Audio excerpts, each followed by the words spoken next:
Hello, friends. It's Katie back with another episode of my vlog. And today I want to talk about accessibility and how disabled folks access public space and how we move through public space and how public space kind of sucks for disabled people and people who are mobility challenged. I'm a fully able-bodied person, but obviously I am married to and the caregiver of someone who is pretty seriously physically disabled. I paid attention to these issues before it was affecting me personally in this way. I was born and raised in Berkeley, California, which is kind of like the original home of the curb cut and disability access for people. My mom spent many years working on universal design projects, which are not just designed for disabled people, but the concept of universal design is we design it for everybody. So able-bodied and disabled people and folks as they're aging and their needs are changing and whatnot can access things if it's been designed in the right manner. So she was involved with that for several years. And of course, I heard a lot about it from her and even attended some meetings with her and whatnot. So, like I said, I'm coming from a place where I kind of knew about this stuff already, and I knew that it was an issue for folks. But, there's nothing like the wake-up call of suddenly being plunged into this world of not just the stroke dimension, but the world of being challenged in terms of being able to access things and get to things. And so, of course, as I'm walking out there around in the world by myself, I'm thinking about Sean and I'm thinking about his access issues and what it would take for him to be able to do the things that I take for granted and am able to do so easily. And it is kind of infuriating. I'm going to be real with you guys, to move through this world that is definitely not made for disabled people. And again, I recognize that I'm coming from a position of privilege, if you will, as a disability ally or advocate here, since I'm not part of the affected group myself. And I fully recognize that, that kind of like moment of like turning on and going, oh, wow, these problems really exist for everybody, and only noticing it when it's affecting me is, it kind of sucks. But I think that's what it takes a lot of the time because, just like men kind of don't see sexism, or white folks will act like, oh, we live in a post-racist world, and then black folks will be like, what? No. It's really easy for able-bodied people to just move through the world and not even give it a second thought in terms of what would this look like, or what would it take for a disabled person to move through this space or to be able to access this space. And it can be really simple things like, just even messed up sidewalks that have been like pushed up and made uneven by tree roots suck. And they're basically impossible. Back when Sean was in the wheelchair, they were totally impossible for us. And now that he's using a walker, like he could make it over that type of sidewalk, but it would be a nightmare. It would take him so long. It would take up so much of his physical and mental energy that we just find another way around. And I think that's what a lot of people are doing, is just finding another way around. And I mean, you got to do what you got to do because, again, the world's not made for disabled folks. But my God, you guys, we could be doing a lot better in our public spaces.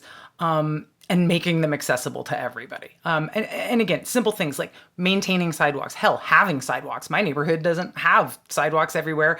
And the city of Portland says, well, it's, the property owners have to put sidewalks in. And it's like, okay, well, that means we're never getting sidewalks because the landlords in my neighborhood aren't about to cough up a bunch of money for sidewalks. I mean, half the streets over here aren't even paved. We've got gravel roads.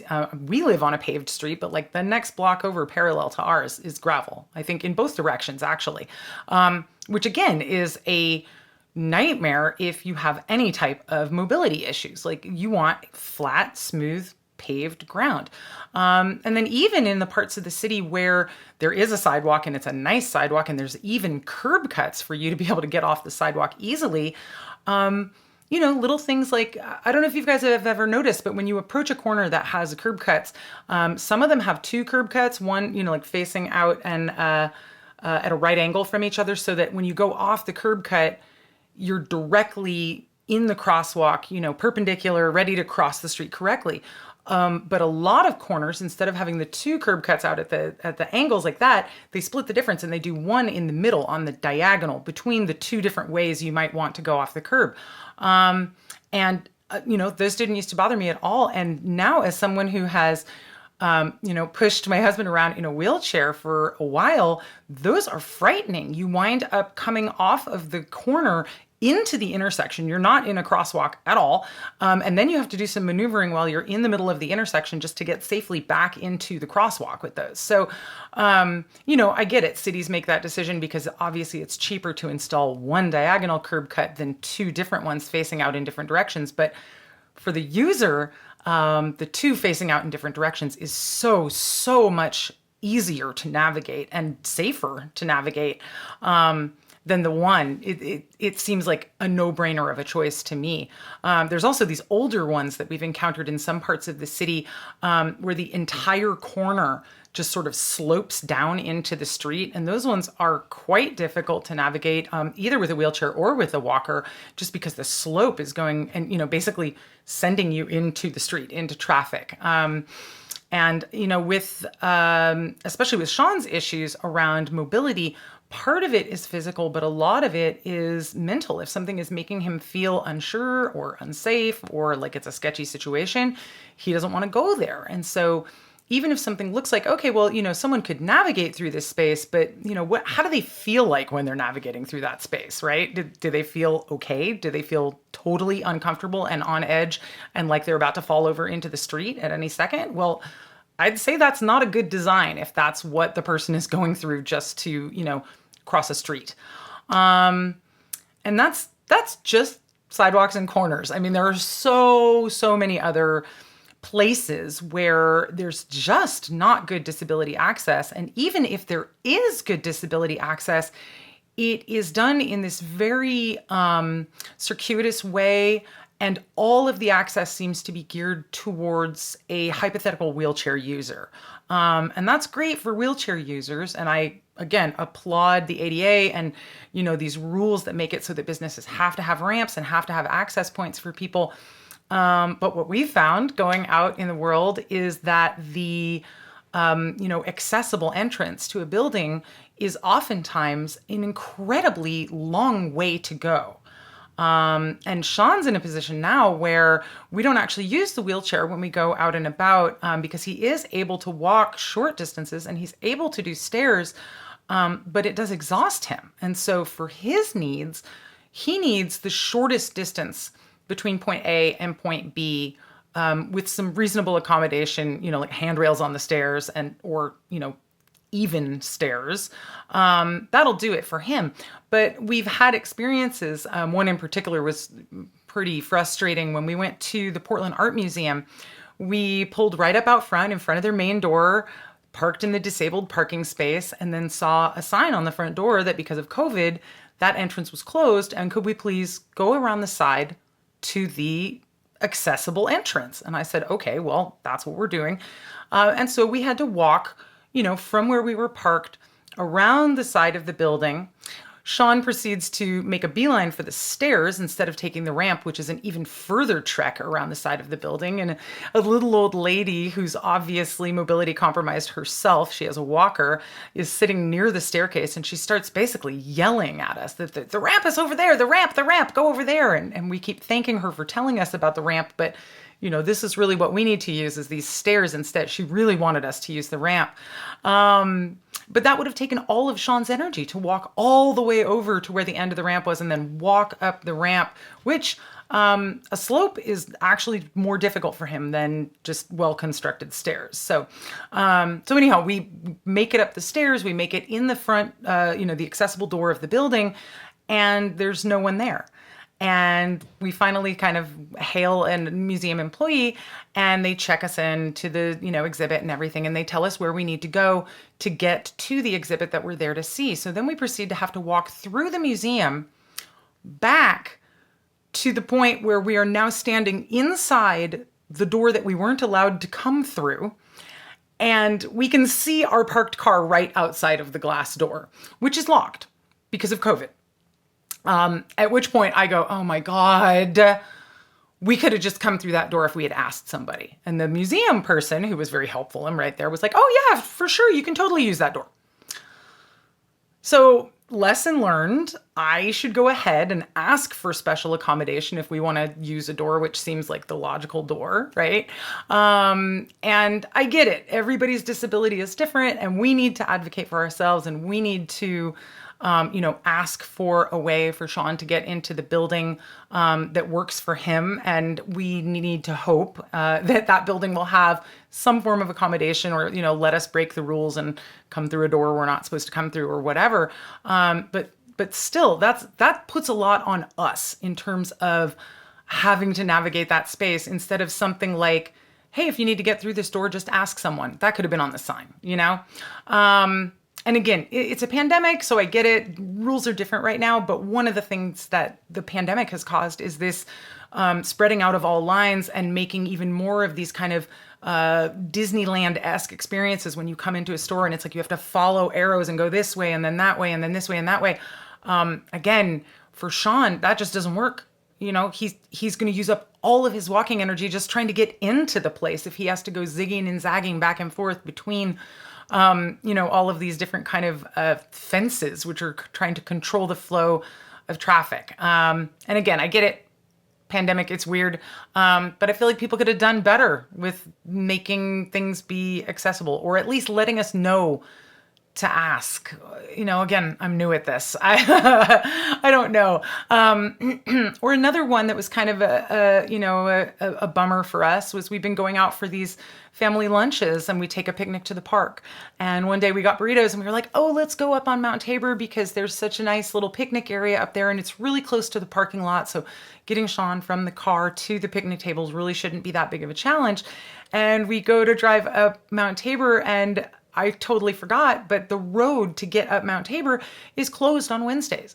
And the reason why it's closed is to make it more fun for people to walk and ride their bikes up on the volcano without having to worry about any car traffic. But there we were. Wednesday is like the day for us to get out and do this. And we're like, oh, we're going to eat our burritos. And we can't get close enough to it. And again, I get the reason for the other rule, but it sucks if you can't just park the car and get out and walk up the mountain, So I've kind of come to this place where I am out there noticing all of the problems. And I'm a real problem solver. I don't like to just notice problems and go, oh, the world sucks. I think about problems and I go, gosh, if this was set up this way instead, or if these people knew about this thing, we could do this so much better. And, we have this running joke around here. Sean sometimes likes to call me City Planner Katie because of the way that I notice these problems. I notice traffic flow. I notice weird parking arrangements, or I have, opinions about how the rules should be different around certain things to make it, more pedestrian friendly or more bike friendly, or just better for neighbors instead of people who are driving through a neighborhood or whatever, right? So he always calls me City Planner Katie around this stuff. And I've tried my hand at civic involvement in the past. I've tried, involvement with like neighborhood organizations. I've tried whenever there's, some kind of like, we're looking for public comment about this project that we're doing. I'm the weirdo citizen that actually shows up and volunteers my time. I've often found myself in a room where I realize I'm the only person that's actually volunteered to be there. And like everyone else that's at the meeting talking about the different ideas for the city are like city employees or consultants, or are being paid to be there somehow. And I'm just like, whoa, I'm just interested in this stuff. And I'm sort of, as I'm moving around through Portland in my new,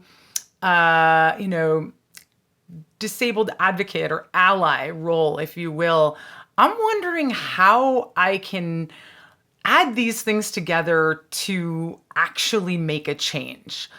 I feel like so many problems are really beyond our control. And this is a pretty big one, but I feel like I feel like there has to be for a way for me to engage with the city of Portland and that bureaucratic machinery around how do we make things accessible for people, or what is the how can I make my voice heard as a person who's opinionated about this, who's smart, who has really good ideas, and who's a problem solver? Like, where do I go?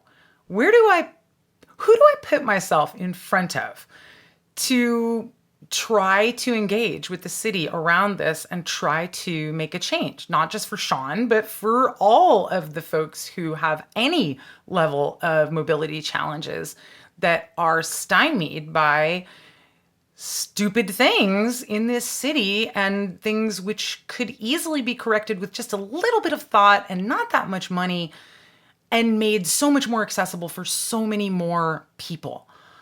I'm trying to figure that out. So I don't know if any of you guys know the answer to that question. I was kind of asking it as a rhetorical and sort of reminding myself to research this and figure out how I engage with the city of Portland about this stuff.